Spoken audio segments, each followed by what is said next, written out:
Good afternoon. This is Akashvani and I'm Anuja Kumar with the midday news.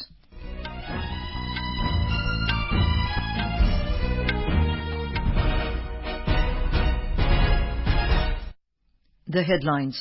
Campaigning for second phase of Lok Sabha polls peaks as leaders of various political parties leave no stone unturned to woo the voters. Prime Minister Narendra Modi calls India's performance in QS World Rankings on higher education encouraging. DGCA asks airlines to ensure children up to 12 years of age are allocated seats with parents travelling on same PNR. European Union adopts new visa rules allowing Indians to apply for multiple entry Schengen visas with longer validity. And in sports, Archery World Cup 2024 to begin today at Shanghai in China. In IPL Cricket, Chennai Super Kings to take on Lucknow Super Giants at Chennai this evening. And now the news in detail. Campaigning for second phase of Lok Sabha polls is in full swing, set to conclude tomorrow.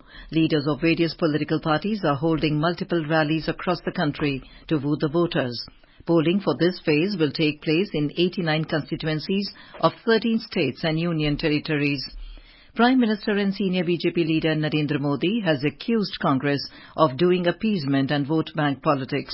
Addressing an election rally at Uniara in Tonk Savai Madhopur Lok Sabha constituency in Rajasthan today, Mr. Modi alleged that during the Congress rule in 2004 and 2011, attempts were made to reduce the reservation for SCs and STs and give it on the basis of religion. He said that Congress had conspired to divide the reservation on the basis of religion in Andhra Pradesh and Karnataka too. He accused Congress of playing with the spirit of the Constitution. Mr. Modi assured that reservation for SC, ST and backward classes will neither end nor be allowed to be divided on the basis of religion. 2014 में आपने मोदी को दिल्ली में सेवा का अवसर दिया तो देश ने वो फैसले लिए जिसकी किसी ने कल्पना भी नहीं की थी। लेकिन आप सोचिए, अगर कांग्रेस 2014 के बाद भी और आज भी अगर दिल्ली में कांग्रेस की सरकार होती तो क्या-क्या हुआ होता? कांग्रेस सरकार कुछ न कर। The Prime Minister also appealed to the voters to strengthen democracy by voting in maximum numbers. He will also address election rallies in Sakti of Janjgir Champa Lok Sabha constituency and Dhamtari of Mahasamund Lok Sabha constituency this afternoon. Mr. Modi is on a two-day visit to Chhattisgarh from today. During his visit, he will address 3 public meetings in various Lok Sabha constituencies of Chhattisgarh. Tomorrow, he will hold a public meeting in Ambikapur of Surguja Lok Sabha constituency.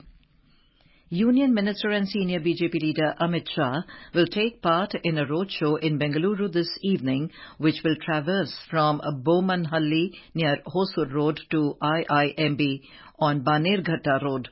Congress General Secretary Priyanka Gandhi Vadra will be addressing 2 public rallies in Chitradurg and Bangalore South parliamentary constituencies today. Aam Aadmi Party State President Mukhyamantri Chandru will share the dais on this occasion. High-pitched political battle is going on in Uttar Pradesh today. Senior BJP leader and Union Minister Rajnath Singh today campaigned in Gautam Budh Nagar district. Addressing a large gathering, he said that Noida, which was earlier infamous as the corruption centre of Uttar Pradesh, has now become the business centre of the state. He said now UP is known for its law and order, development, investment and good governance. On the other hand, Western UP is going to witness high-octane campaigning today and Meerut city is the battleground. The top leaders of 3 major political parties in the state will be in Meerut today. Samajwadi Party chief Akhilesh Yadav will address a political gathering in Siwal Khas area of Meerut district today. He will also campaign in Aligarh district. Bahujan Samaj Party Supremo Mayawati is scheduled to address a rally in Meerut district this afternoon. At the same time, senior BJP leader and Chief Minister of Uttar Pradesh, Yogi Adityanath, will also hold a roadshow. Earlier, he addressed a rally in Amroha district of western Uttar Pradesh. He will also address a rally in Badaut area of Bagpat district this afternoon. In Gujarat, a total of 266 candidates will be in the fray for Lok Sabha elections and 24 candidates for the by-elections in 5 assembly seats in the state. We have a report. The election picture in Gujarat became clear yesterday on the last date of withdrawal of nominations. Ahead of the elections, the Bharatiya Janata Party has won Surat Lok Sabha seat unopposed. After the nomination of Congress candidate from Surat seat was rejected and all the other rival candidates withdraw their nominations, BJP candidate Mukesh Dalal was declared winner. Now 266 candidates will be in the fray for Lok Sabha elections on the remaining 25 seats in the state. Maximum 18 candidates will contest from Ahmedabad East constituency, while the least 3 candidates will be in the fray from Lok Sabha seat of Bardoli. Among the key constituencies, 14 candidates will be in the electoral battle in Gandhinagar, Navsari, Surendranagar, Jamnagar and Sabarkantha seats, while 12 candidates will contest from Banaskantha seat. There are 2 Lok Sabha seats in Union Territory of Daman, Diu and Dadra Nagar Haveli. Voting will be held in the single phase in entire Gujarat and Union Territory of Diu, Daman and Dadra Nagar Haveli on 7th of May. Aparna Khund, Akashvani News, Ahmedabad. In Assam, a total of 47 candidates will contest the third phase of Lok Sabha elections. 4 seats will be covered in this phase. 5 candidates withdrew their nomination papers yesterday. After the withdrawal of nomination, 12 candidates are contesting in Kokrajhar, 14 in Borpeta, 13 in Dhubri, and 8 candidates in Guwahati. A report. The NDA and the Congress fielded candidates in all the 4 seats in this phase in Assam. Both BJP and Congress have given tickets to women candidates at the Guwahati seat. BJP's ally Akham Gana Parishad is contesting from Borpeta and Dhubri seat, while UPPL has fielded candidate at Kokrajhar. AIUDF President Badruddin Ajmal is seeking re-election from Dhubri constituency. Bodoland People's Front and CPIM are also contesting in the third phase in Assam. Manas Pratim Sharma, Akashvani News, Guwahati. The nomination for the fourth phase of Lok Sabha polls will end on the 25th of this month, while the nominations will be scrutinized the next day and the candidates cleared will be allowed to withdraw their candidature by the 29th of this month.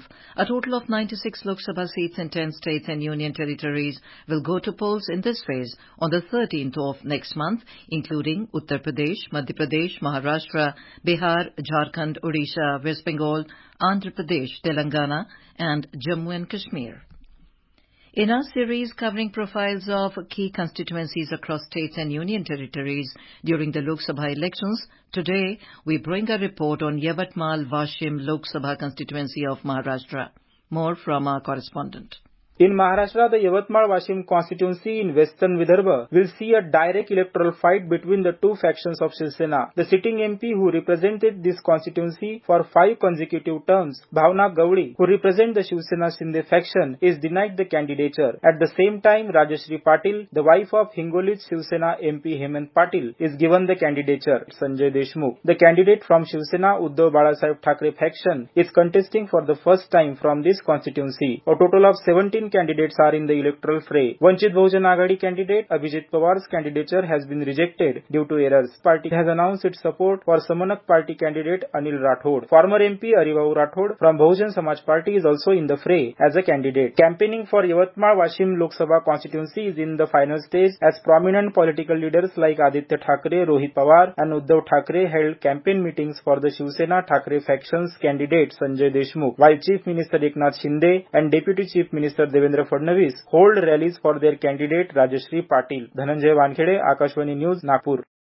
This is Akashvani giving you the news. For quick news updates round the clock, follow us on our Twitter handle at AIR News Alerts. Lok Nirnay 2024, a special program on the general elections, every evening at 7 and repeat broadcast at 9:30 p.m. on Akashvani Gold. Updates of election activities, insights from regions and constituencies, expert opinion and analysis in the world's largest festival of democracy. Stay tuned to Lok Prasarak ke saath, Lok Nirnay 2024. Welcome back to Midday News on Akashvani. Prime Minister Narendra Modi has called India's performance in the latest Simmons QS World Rankings on higher education as encouraging. In a social media post, Mr. Modi said that the emphasis on quality education in the future will deepen even further to benefit India's Yuva Shakti. He added the government is focusing on research, learning and innovation in a big way. Prime Minister Modi also met with Nunzio Kwakwarelli, the CEO of QS. Mr. Kwakwarelli announced that over the next few weeks, QS will share some results from the latest QS World University Rankings by subject, starting with the Indian higher education system.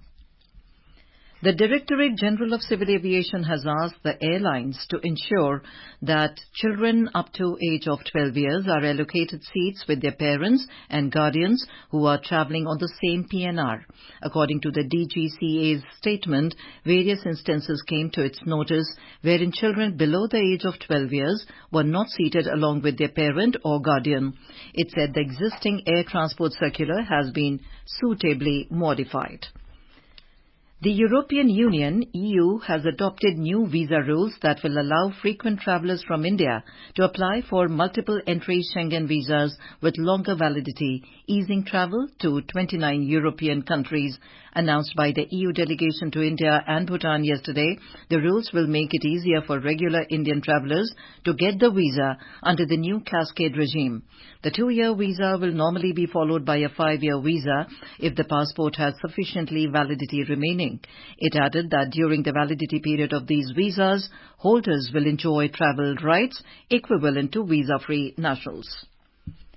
In a significant move, the Ministry of External Affairs has issued directions to the passport offices to issue a revocation order to individuals from Goa and Daman and Diu who had their Indian passports revoked after acquiring Portuguese citizenship. This decision could offer relief to many who were rendered ineligible to apply for overseas citizenship of India due to the previous passport requirements. Goa Chief Minister Pramod Sawant has said the Ministry of External Affairs circular on revocation certificate to be a valid document in lieu of the surrender certificate for obtaining Overseas Citizen of India card would be a relief to thousands of Goans. The central government has rejected the claims of mandatory transaction of money in Aadhaar banking at least once in a month. Branding the claims as fake, the PIB fact-check unit has denied the fact that new updates by the Reserve Bank of India has made it mandatory for people to transact money through Aadhaar every month. It added that failure to do so will not lock the customer's Aadhaar transaction facility as claimed. PIB clarified that no such guidelines have been issued for account holders for mandatory Aadhaar-enabled payment system transactions every month to keep the services active. On to sports. Archery World Cup 2024 will begin today with qualification round in compound 50-meter event at Shanghai in China. The 3-time Olympian Deepika Kumari will spearhead the Indian challenge at the Archery World Cup. India has sent a 16-member archery team, 8 men and 8 women, for the first stage of the World Cup, which will be held between 23rd to 28th of this month. Deepika Kumari, who topped India's archery selection trials in March, will feature in the women's recurve archery. Dheeraj Bommadevara, who has obtained India's only archery quota for the Paris 2024 Olympics, and Tokyo Olympians Tanundeep Rai and Praveen Jadhav will lead India's charge in men's recurve.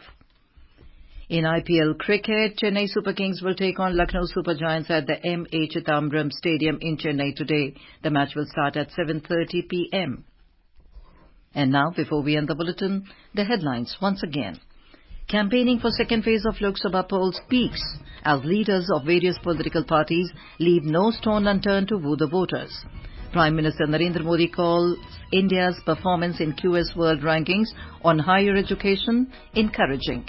DGCA asks airlines to ensure children up to 12 years of age are allocated seats with parents travelling on same PNR. European Union adopts new visa rules allowing Indians to apply for multiple entry Schengen visas with longer validity. And in sports, Archery World Cup 2024 to begin today at Shanghai in China. In IPL Cricket, Chennai Super Kings to take on Lucknow Super Giants at Chennai this evening. And with that, we end the midday news.